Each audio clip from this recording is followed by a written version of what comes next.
આ 60મો વન મહોત્સવ છે. આ પહેલા અનેક વન મહોત્સવ થઈ ગયા.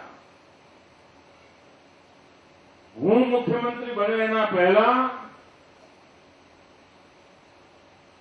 અનેક કૃષિ વન મહોત્સવ થયા છે. બજેટ પણ ફાળવાયા હશે, કોન્ટ્રાક્ટ પણ અપાયા હશે, બધું જ થયું હશે. પણ આપણે આવીને ચીલો ચાતર્યો. આપણે નક્કી કર્યું કે આપણો વન મહોત્સવ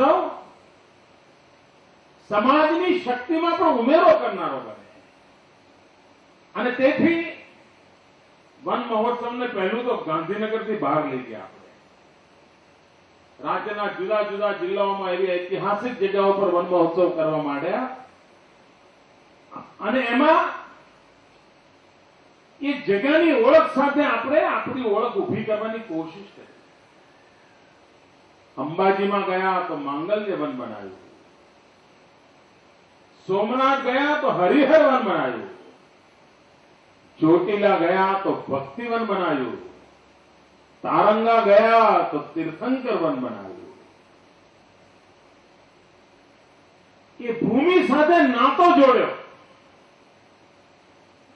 અને જે ભગવાન મહાવીરની પૂજા કરવા આવતો હશે એને પણ ખબર નહીં હોય કે 24 તીર્થંકર કયા વૃક્ષ નીચે બેસીને જ્ઞાન પ્રાપ્ત કર્યું હશે. આપણે 24 વૃક્ષો શોધી લાવ્યા અને એનું તીર્થંકર વન બનાવ્યું. અને આજે તારંગામાં કોઈ યાત્રી જાય તો એ તીર્થંકર વનની અંદર એ વૃક્ષને પાણી પાય છે. સમાજના કામકાજની સાથે જોડી દેવામાં આવ્યું. અહીંયા મારા પૂર્વના વક્તાઓ કહ્યું છે આ શામળ વનમાં શું શું બનાવ્યું છે. દશાવતારની કલ્પના કરી છે. અને આપણા 10 અવતાર પરમાત્માના 10 રૂપ અને દરેક અવતારની સાથે કોઈ કોઈ વૃક્ષનો નાતો. એ દશાવતારના 10 પ્રકારના વૃક્ષોનો એક સરસ મજાનો અંદર એક ચોક બનાવ્યો છે. આવનારી પેઢી જોશે કે હા ભાઈ ફલાણા ભગવાન આ વૃક્ષ સાથે સંબંધિત હતા, ઢીકણા ભગવાન આ વૃક્ષ સાથે સંબંધિત હતા. સાંસ્કૃતિક વિરાસત સાથે જોડીને પર્યાવરણની ગંભીર સમસ્યાનો ઉકેલ શોધવા માટેનો એક જન ભાગીદારી વાળો પ્રયાસ, જન મનને જોડવા માટેનો પ્રયાસ. આપણે એક નવી કલ્પના હતી, રાશિવન. અહીં બેઠેલામાં 80% લોકો એવા હશે કે જેમના મનમાં કોકે ઘુસાડ્યું હશે કે તમને ફલાણો ગ્રહ નડે છે, અમુક તારીખે તમારો ગ્રહ બદલાશે એટલે તમારે શાંતિ દેવું બધું કહેતા હશે. કેટલાક એમાંય કહેતા હશે ફલાણો અંગૂઠાની પેલો પથરો પહેરો, કોઈ નંગ પહેરો તો તમને મુસીબતોમાંથી બહાર આવે. આ બધા પત્રકારોએ પહેર્યું હશે.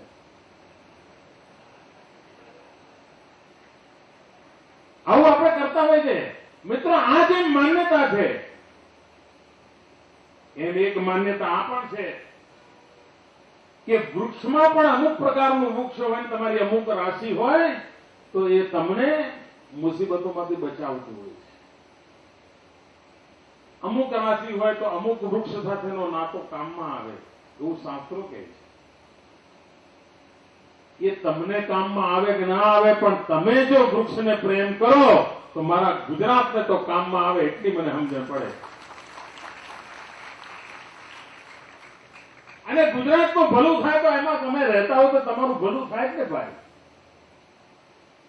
સૂરજ ઉગે તો તમને બી કિરણનો લાભ મળે જ ભાઈ. એના માટે તમારા ઘરમાં જુદો સૂરજ ઉગાડવાની જરૂર ના પડે. એ આપોઆપ તમને પણ રોશની આપે, એ પણ તમને ઉર્જા આપે, એ પણ તમને નવી શક્તિનો સંચાર કરતો હોય છે. એમ સમગ્ર ગુજરાત જો હરિયાળું બને તો એની છાયા આવનારી પેઢીઓ સુધી મળવાની છે. એ નિહિત બાબત છે. અને તેથી ભાઈઓ, આ વૃક્ષ માટેનો પ્રેમ જગાવવા માટેનું એક અભિયાન ઉપાડ્યું છે. મારે આજે અહીંયા ઘણા બધા સરપંચ મિત્રો અહીંયા મારી પાસેથી ખાસું બધું ઇનામ લઈ ગયા. કોઈ 8 લાખ, કોઈ 5 લાખ, કોઈ 1.5 લાખ. અહીં બેઠેલા બધાને જોતું હશે આટલા બધા રૂપિયા નહીં તો પહેલા પંચાયતમાં 50,000 રૂપિયા લેવા હોય ને 50,000 તો ગાંધીનગરમાં 50 ધક્કા ખાવા પડે, કાંઈ મેળ ના પડે.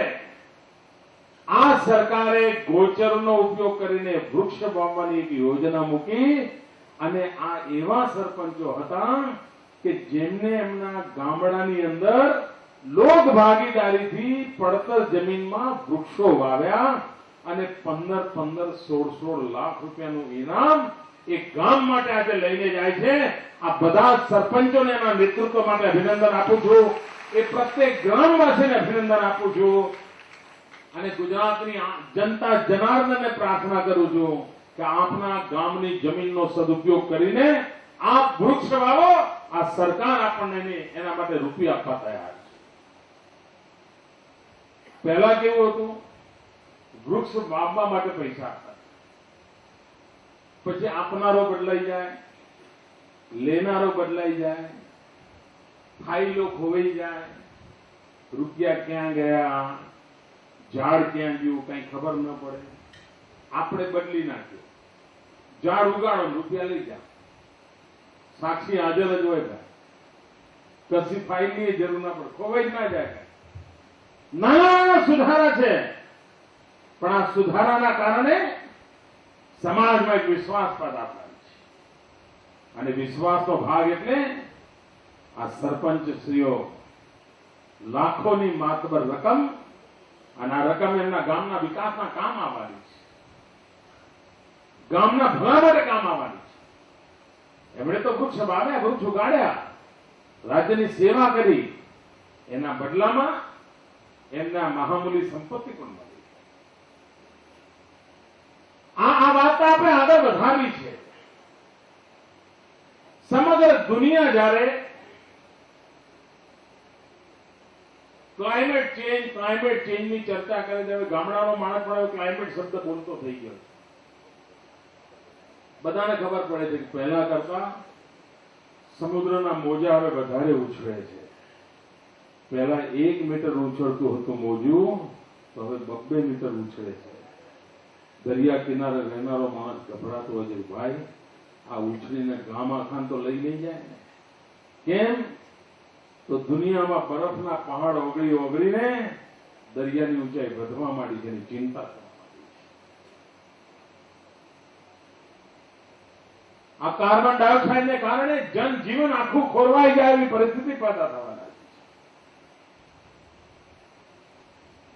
ક્લાઇમેટ માટેની અલગ ટીવી ચેનલો ચાલુ થઈ છે. ક્લાઇમેટ માટે છાપાઓમાં અલગ પાના પર વિશેષજ્ઞો લખાણો લખી રહ્યા છે, જેનાથી જે બને બધું કરવાની મથામણ આદરી છે.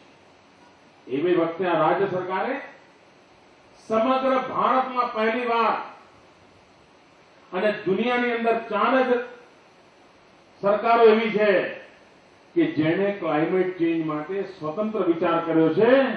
દુનિયાની અંદર ગુજરાત 4થું એવું રાજ્ય બને છે કે જેણે ક્લાઇમેટ ચેન્જનો અલગ ડિપાર્ટમેન્ટ બનાવ્યો. હિન્દુસ્તાનમાં પર્યાવરણ સમજાવવું એ બહુ મુશ્કેલ કામ નથી.